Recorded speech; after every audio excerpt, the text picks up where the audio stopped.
कहते हैं हर मनुष्य के जीवन में एक ऐसा क्षण आता है जब उसे दिल और धर्म दोनों में चुनना पड़ता है, और यही परीक्षा भगवान परशुराम के सामने आई थी। सुबह का समय था। आश्रम के पेड़ों से सुनहरी किरणें गिर रही थीं, हवा शांत थी और माता रेणुका देवी नदी की ओर जा रही थीं, जैसे हर दिन जाती थीं। वे नदी पर पहुंची, जल भरा और तभी उनकी नजर दूर लहरों पर गई। वहां गंधर्व थे, स्वर्गीय प्राणी, हंसी, संगीत, चमकती लहरें, और बस एक क्षण के लिए रेणुका का मन विचलित हो गया। कुछ ही देर बाद वह आश्रम लौटी, लेकिन अर्षजमदग्नि अपनी योग दृष्टि से सब देख चुके थे। उनके चेहरे पर कोई गुस्सा नहीं, लेकिन एक कठोर तप की अग्नि थी। उन्होंने शांति से कहा, रेणुका ने धर्म से विचलन किया है। जाओ परशुराम, अपनी मां का वध करो। सोचिए, एक बेटा क्या महसूस करता होगा। एक तरफ वह मां जिसने प्रेम दिया, पालन किया, और दूसरी तरफ पिता, एक महान ऋषि जिनकी आज्ञा ही धर्म है। परशुराम के मन में तूफान उठा, लेकिन उनके चेहरे पर शिकन तक नहीं आई।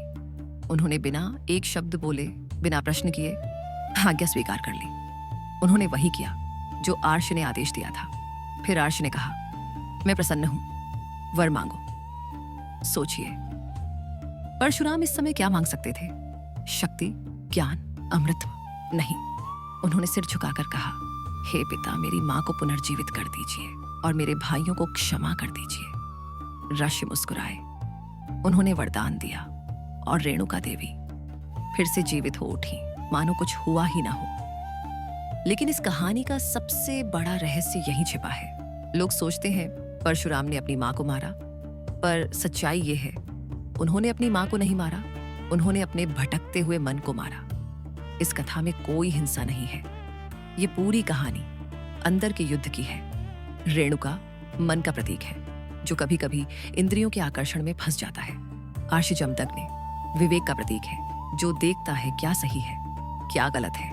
और परशुराम वह है आत्मबल, वह शक्ति जो इच्छाओं, मोह, वासना और कमजोरी का वध कर सकती है। मन विचलित हुआ, यही रेणुका का मृत्यु थी। विवेक जागा, यही जमदग्नि का आदेश था। आत्मबल सक्रिय हुआ, यही परशुराम का कर्म था। और जब मन फिर निर्मल और पवित्र हो गया, वह पुनः जीवित हो उठा। इसलिए परशुराम की कहानी तलवार और खून की नहीं है, ये कहानी है मन और आत्मा की। जब मन भटक जाए तो अपने भीतर के परशुराम को जगाओ, वह शक्ति जो मोह, क्रोध, वासना और दुर्बलता पर प्रहार कर सके। क्योंकि जो अपने भीतर जीत जाता है, उसे संसार की कोई लड़ाई हार नहीं दिला सकती।